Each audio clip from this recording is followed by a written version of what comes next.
ओम नमः सिद्धेभ्य। परम पूज्य आचार्य भगवान गुरुदेव श्री वसुनंदी जी मुनिराज की जय। अहिंसा में विश्व धर्म की जय।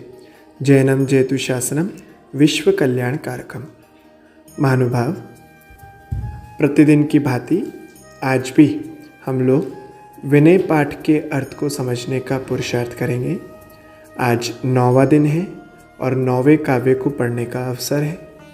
पहले पंक्तियों का उच्चारण, बाद में उसके अर्थ को समझते हैं। तुम पद पंकज पूजते विघ्न रोग टर जाय, शत्रु मित्रता को धरे विष निर्विष्टा थाय। तुम पद पंकज पूजते, तुम अर्थात हे भगवान आपके पद पंकज चरण कमल, उनकी पूजते पूजा करने से।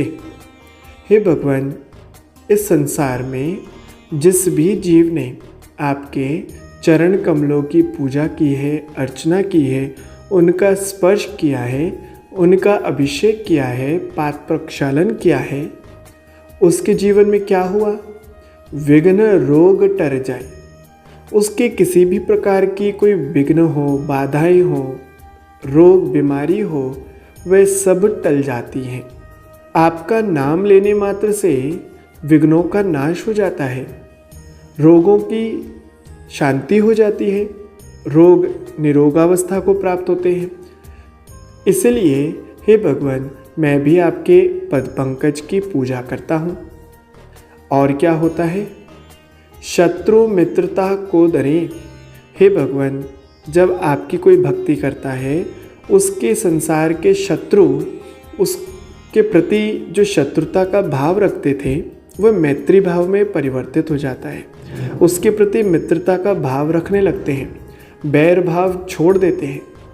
क्यों ना हो, जब इस संसार में शाश्वत जन्म से बैरी दिखने वाले वह गाय और शेर, नेवला, सर्प आदि ये जीव जंतु जब अपने बैर भाव छोड़कर एक घाट पर पानी पीते हैं, तो फिर हम संगी पंचेंद्रियों की बात ही क्या है?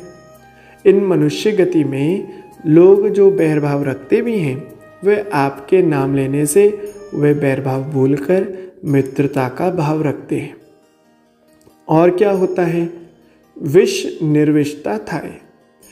विष अर्थात जहर, निर्विष्टा अर्थात अमृत में परिवर्तित हो जाता है। वह विष जहर का काम ना कर कर, मारण का काम ना कर कर, उसको रोग का कार्य ना कर कर निरोग अवस्था, अमृत, अजर अमर अवस्था को प्रदान करता है। हे भगवान, कितने ही ऐसे उदाहरण इस संसार में प्रथमान योग में हमने पढ़े हैं, जिन्होंने आपकी भक्ति की, आपकी स्तुति वंदना की, आपका गुणगान किया, आपका स्मरण किया और उनके विघ्न टर गए। सीता सती ने जब आपका स्मरण किया तो उसकी भयंकर अग्नि भी जल का कुंड बन गई। हे भगवान, वे आपकी भक्ति का ही तो प्रभाव था। मैना सुंदरी ने अपने पिता के प्रति जब आदर का भाव रखते हुए भी उनकी सेवा की, लेकिन पिता ने उसके प्रति राग ना कर कर द्वेष का भाव रखा, बैर भाव उत्पन्न हुआ, ये शत्रु का भाव हुआ। और फिर उसके पिता ने शत्रुता के चलते उसका कुष्ठी के साथ विवाह कर दिया।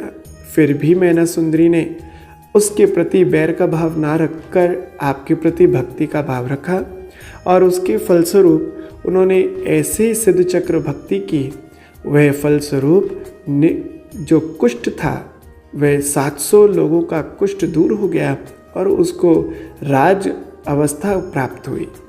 महानुभाव, यहाँ पर यही पता लगता है कि वह शत्रु रूपी पिता भी जब पुण्य का उदय आया, आपकी भक्ति के फल से वह अपने शत्रुता यानी बैर भाव को छोड़कर उस मैना सुंदरी के पास आया, क्षमा भाव रखी और उसके प्रति मित्रता का भाव हो गया। ऐसे अनेक उदाहरण हो सकते हैं, मिलते हैं, आगे भी मिलेंगे, क्योंकि समय का अभाव है, ज़्यादा विस्तार से यहाँ नहीं समझ सकते हैं। बस इतना ही समझ लेना चाहिए कि जो जो भगवान की भक्ति करता है, जिनेंद्र प्रभु की अर्चना करता है, उसके जीवन में आने वाले अंतराय, कर्म, विघ्न, बाधाएं टल जाती हैं, रोग नष्ट हो जाते हैं, शत्रुता रखने वाले मित्र हो जाते हैं और विष भी अमृत हो जाता है। ऐसी प्रभु की भक्ति है। आज बस इतना ही। बोले परम पूज्य आचार्य गुरुदेव श्री वसुनंदी जी मुनिराज की जय। जिनवाणी माता की जय।